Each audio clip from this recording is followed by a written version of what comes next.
अस्सलाम वालेकुम dear students. आज जो है हम लोग शॉर्ट लिस्टिंग करेंगे फ़िज़िक्स की। इंशाल्लाह मैं आप लोगों को डेली जो है वो 10 या 15 इस तरह करवा दिया करूँगी।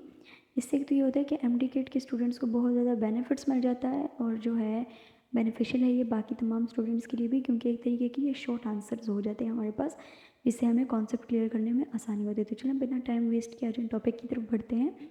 तो ये शॉर्ट लिस्टिंग है मेरे पास फोर्स एंड मोशन चैप्टर की। क्वेश्चन नंबर 1, अगर हमसे कोई कहे कि व्हाट इज़ डिस्प्लेसमेंट, तो हमने आंसर देना है कि displacement is shortest distance between 2 points.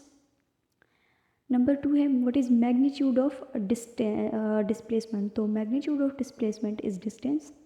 ठीक है। नंबर 3 पे हमारे पास आ जाएगा, अगर क्वेश्चन अगर हमारे पास ऐसा आता है कि कब जो है वो डिस्टेंस और डिस्प्लेसमेंट इज इक्वल होंगे, तो हमारे पास distance is equal to displacement when body moves along a straight path. ठीक है। एंड ग्रेटर देन डिस्टेंस जो है वो डिस्प्लेसमेंट से ग्रेटर देन कब होगा, distance is greater than displacement when body moves along curve path. ठीक हो गया। नंबर 5 पे है ratio of distance displacement is always greater than 1। Number 6 पे है कि for a moving body along with semi, आप लोग खुद देख लीजिएगा स्टूडेंट्स। ठीक है। हो सके तो आप लोग इसको नोट डाउन कर लें। उसके बाद जो है कि नंबर 7 पे हमारे पास है displacement of a moving body can be zero but distance can never be zero. ठीक है कि मूविंग बॉडी का हमारे पास डिस्प्लेसमेंट तो ज़ीरो हो सकता है बट उसका डिस्टेंस कभी भी ज़ीरो नहीं होगा। वेलोसिटी इस चेंज एंड डिस्प्लेसमेंट। ठीक है कि यानी वेलोसिटी क्या है, change and displacement is called velocity. Okay जी। तो डियर स्टूडेंट्स, हमारे पास वेलोसिटी की भी जो है वो हमारे पास किस्में आ जाती हैं। एक यूनिफॉर्म वेलोसिटी होती है, यहाँ पे भी नीचे वो सारे वेलोसिटीज़ की डिफरेंट काइंड्स हम डिस्कस करेंगे। तो आज हम लोग बढ़ते हैं कि what is uniform velocity. Okay.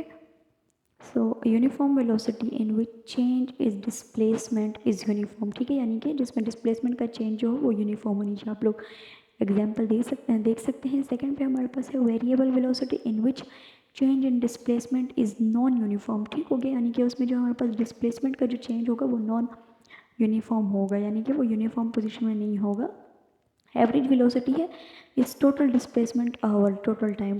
तो ये थी हमारे पास एवरेज वेलोसिटी। अभी आते हैं इंस्टेंटेनियस वेलोसिटी की तरफ। तो instantaneous velocity is limiting rate of changing displacement. ठीक है कि यानी कि वो चेंजिंग डिस्प्लेसमेंट जिसकी मतलब जो है चेंजिंग इन डिस्प्लेसमेंट जो हो वो हमारे पास लिमिटिंग रेट में होता है इसमें। ठीक है। In case of uniform velocity is equal to average velocity is equal to instantaneous velocity. आगे वेलोसिटी की एग्जांपल है जिसको जो है मैंने आप लोगों के लिए जूम करवा दिया है ताकि जो है आप लोग नोट कर सकें इसको, क्योंकि इतना सा तो ये मुझे नहीं नज़र आ रहा कि आप लोगों को खाक नज़र आएगा। तो ये स्टूडेंट आप लोगों ने नोट कर लेना है। ये कुछ एग्जांपल्स हैं। ठीक है, 2 एग्जांपल हैं वेलोसिटी की।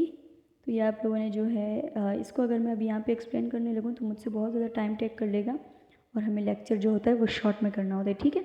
अभी जो है what is acceleration, rate of change in velocity acceleration. ठीक है, ये नीचे इसका यूनिट भी दिया गया है ऐसा यूनिट एक्सेलरेशन का, और जो है ये नीचे जो है वो 17 पे अब हम आ जाते हैं कि यूनिफॉर्म एक्सेलरेशन। अच्छा, जिस तरह वेलोसिटी की हमारे पास डिफरेंट काइंड्स होंगी, इसी तरह सेम एज जो है वो हमारे पास एक्सेलरेशन की भी डिफरेंट काइंड्स होती हैं। ठीक है, यूनिफॉर्म एक्सेलरेशन होती है, वेरिएबल एक्सेलरेशन होती है, एवरेज एक्सेलरेशन होती है, इंस्टेंटेनियस एक्सेलरेशन होती है, सेम एज अबाउट। ठीक है, यानी कि जिस तरह वेलोसिटी की हमारे पास थी, जो जो यूनिफॉर्म वेलोसिटी में होगा वही जो है वही यूनिफॉर्म एक्सेलरेशन में होगा, जो वेरिएबल वेलोसिटी में होगा वही हमारे पास जो है वो वेरिएबल एक्सेलरेशन में होगा। तो ये थी हमारे पास जो है कुछ शॉर्ट लिस्टिंग जो थी। इंशाल्लाह इससे आगे मैं आपको कल करवाऊँगी।